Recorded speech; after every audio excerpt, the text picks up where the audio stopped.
मयूरभंज जिला मोरडा थाना तथा चित्रड़ा फांडी अंचल जड़े युवक को योजनाबद्ध भाव पिटी हत्या कर लिखित अभियोग होईछि।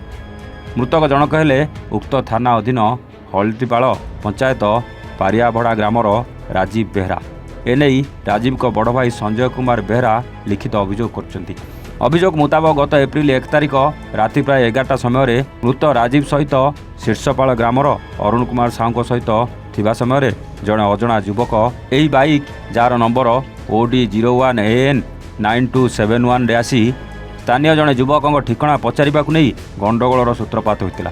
तेबे राति प्राय 11:30 समय शीर्षपाल वार्ड सभ्य राजेश दास संजीव को घर को जाई राजीव रक्त जुड़बुड़ अवस्था धोबासाई कूप पाखे पड़ रही खबर देते।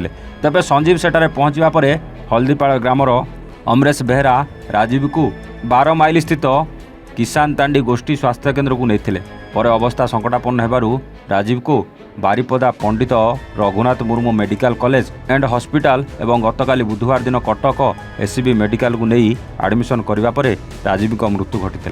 आज सकाळ 9टा समय संजीव लिखित अभियोग करथिले एवं तांको सहित शताधिक ग्रामवासी उपस्थित थिले। तेबे यह एक योजनाबद्ध भाव संघबद्ध होई राजीव को आक्रमण और माड़ मारिथिबार अभियोग करछन्ति संजीव। एने मोरडा थाना 92/25 एक मामला रुजु होईछि। घटनास्थल में बेतनटी SDPO मिनती विश्वाल साइंटिफिक टीम पहुंची तदंत आरंभ करथिबा बेले एने 4 जन को अटक रखिछि पुलिस। मयूरभंजरू सत्यकांत बेहरा का रिपोर्ट, एवान ओडिशा।